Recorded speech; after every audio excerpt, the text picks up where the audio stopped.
There is a play that is enacted every day on the richest streets of Canada. The protagonist is a successful man. He wears a tailored Italian suit. He drives a $350,000 machine. He grips the steering wheel tightly. His heart beats faster. He checks the rearview mirror and thinks, finally, they are looking at me. They admire me. They know I am the king. They know I made it.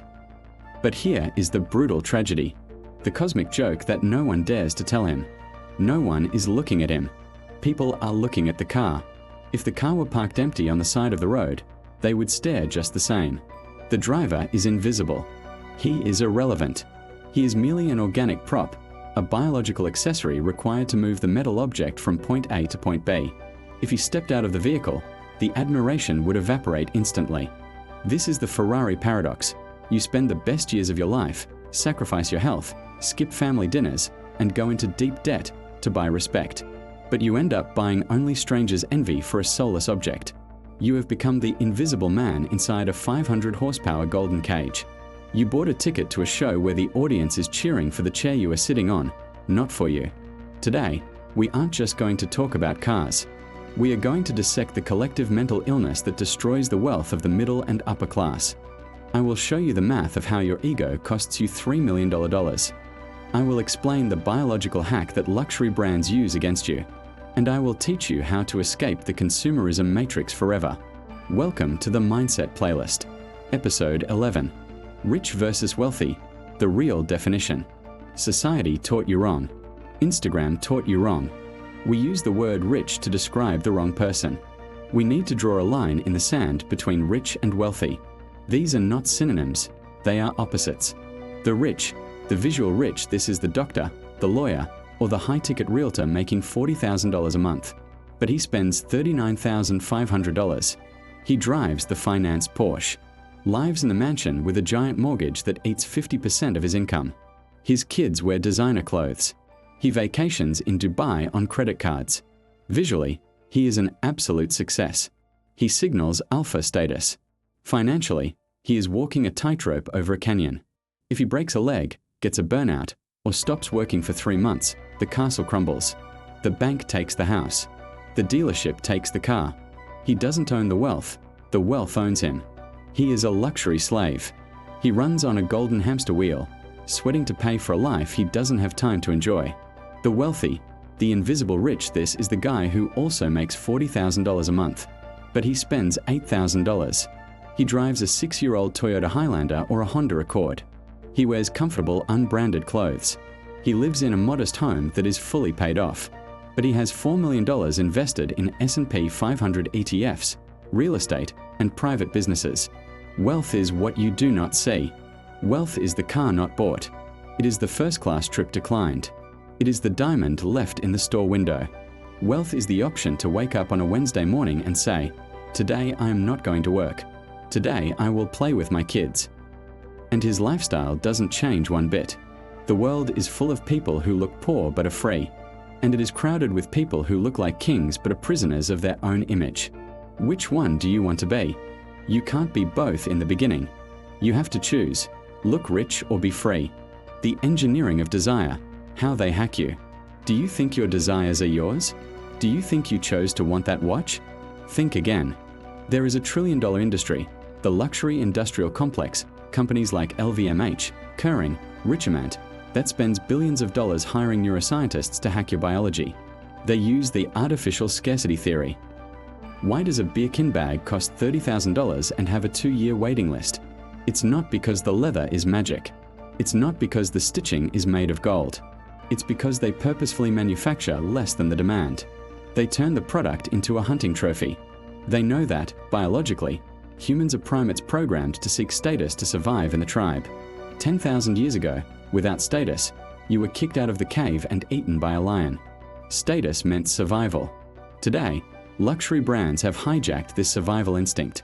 They sell you the illusion that if you wear that Rolex, you are safe, you are a tribal leader, you are worthy of mating. You are not buying a product. You are buying expensive anti-anxiety medication for your social insecurity. They Monetized your fear of being average. Every time you swipe that card for a logo, you are paying a tax on your own lack of confidence. Parkinson's law, Why earning more won't save you. I hear this excuse all the time from immigrants in Canada. I just need to earn more money, then I'll save. No, you won't. Because of a force called Parkinson's law. Original definition: work expands to fill the time available for its completion. Financial definition: expenses expand to fill the income available. I know couples in Toronto earning $300,000 a year who are broke. How is that possible? Because when they earned $50,000, they drove a Civic. When they earned $100,000, they felt they deserved a BMW 3 Series. When they earned $300,000, they felt they needed the Range Rover and the cottage in Muskoka. As your income grows, your ego grows with it. The goalpost moves. If you cannot save money earning $50,000, you will not save money earning $500,000. You will just have bigger toys and bigger debts. Breaking Parkinson's law requires a conscious, painful effort to say, I make $200,000, but I will live like I make $80,000. That gap is where freedom lives. The Diderot effect, the spiral of chaos. Let me tell you the story of Denis Diderot, an 18th century French philosopher. Diderot was poor but happy. One day, he was gifted a magnificent scarlet silk robe. It was beautiful, but when he put on the robe and sat on his old sofa, the sofa looked like trash in comparison. Diderot felt physical pain. The contrast was too much. So, he bought a new leather sofa. But now, with the new sofa and the robe, the rug looked dirty and cheap. He replaced the rug, then the table, then the paintings, then he painted the house. In 6 months, Diderot was completely in debt and miserable. He wrote an essay called Regrets on Parting with My Old Dressing Gown. This is called the Diderot effect. Introducing a new luxury item into your life creates a cognitive dissonance that demands you upgrade everything else to match. You buy the iPhone Pro Max? Now your old wired headphones seem bad. Buy the AirPods Pro, $300. Now your TV seems small. Now your car seems old. It is a nuclear chain reaction that destroys net worths. The only way to beat the Diderot effect isn't to have more money. It is not buying the robe. It is cutting the evil at the root. It is being comfortable with unmatched things. The Instagram mirage, the rental economy. We need to talk about the fake rich economy. In 2026, seeing someone on Instagram with a Lambo or a private jet means nothing. There is an entire industry in Miami, LA, and Toronto dedicated to renting the rich lifestyle by the hour. You can rent a private jet grounded on the tarmac for $300 an hour just to take photos. You can rent empty shopping bags from Gucci and Louis Vuitton. You can rent a supercar for a day. Many of the people you envy online are engaging in performative wealth. They are actors. They are renting props. You are comparing your real life, with its struggles and bills, to their highlight reel, which is often staged. Don't let your mental health be destroyed by someone else's marketing campaign. If you saw their bank account, you wouldn't envy them. You would pity them. The math of ego, the $3 million cost. Let's stop the philosophy and go to cold, hard math. How much does your ego actually cost? Let's take the classic example of the successful young professional in Canada. He earns well and decides to finance a luxury car, BMW X5, Audi Q7, Mercedes GLE. The lease payment is $1,200 a month. But wait, premium gas, premium insurance, which is high for luxury cars, expensive tires, maintenance. Let's round the real cost to $1,500 a month. He says, I can afford it. It fits my monthly budget. Wrong. You are looking at the cash flow cost. I am looking at the opportunity cost. If this young person took those same $1,500 a month and invested in a boring S&P 500 index fund with an average return of 8% to 10% a year, in 30 years, the length of a career, do you know how much money he would have? $3.20 million. That car didn't cost $80,000. That car cost his retirement. That car cost his children's education. That car cost his freedom. Every time you see a luxury car on the street, don't see success. See a pile of $3 million being set on fire in the middle of the street. That is what ego does. It burns your future to warm your present for a few minutes. Hedonic adaptation, disposable joy. But I love cars. I am a car guy. Driving this will make me happy forever. Lie. Neuroscience says you are lying. There is an immutable law in the human brain called hedonic adaptation. We are adaptation machines. We normalize everything. The new car smell lasts 3 weeks. The thrill of stepping on the gas lasts 2 months. By the 3rd month, that $150,000 Porsche becomes just your mode of transport. You get in it and you still get stressed in traffic on the 401. You still get mad if someone cuts you off. You still have problems at work. You still feel lonely. The car didn't cure your life.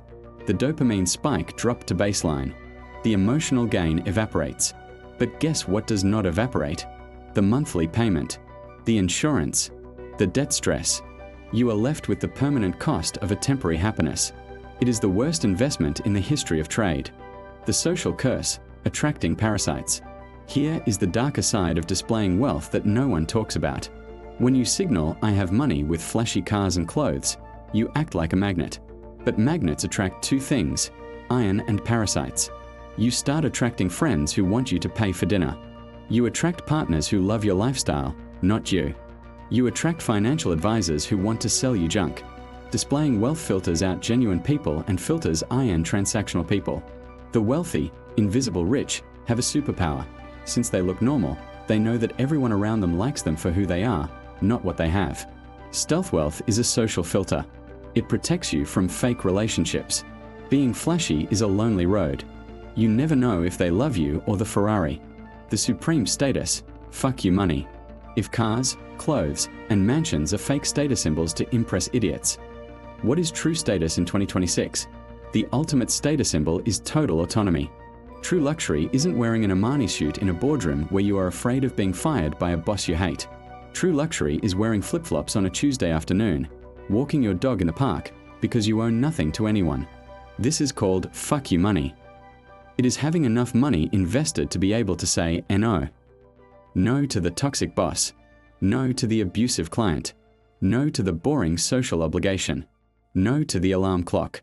When you see Mark Zuckerberg, Bill Gates, or Adam Sandler wearing basic clothes and driving normal cars, understand one thing: this is the peak of power. They are so powerful they don't need to signal power. The chihuahua barks because it is scared. The lion walks in silence because it knows it is the king. Who needs to signal is who is insecure. Who shouts is who is afraid of not being heard. Kill your ego or it kills you. I am not saying you should live in a cave, eat grass, and never buy anything nice. If you are passionate about engineering, if you have a net worth of $5 million, buy the Ferrari. Pay cash. Have fun. But never, ever buy the Ferrari to be loved. Never buy it to fill a void that should be filled with purpose. Remember the invisible driver from the beginning of the video. Don't be him. Stop spending money you don't have, buying things you don't need, to impress people you don't like. Cut the imaginary audience out of your head. They aren't watching. Use your money to buy the only thing that is priceless, the only thing no one can take from you, your freedom. If you choose freedom over the stage, write in the comments our war cry: wealth is quiet. Welcome to the new mindset. I'll see you in the next video.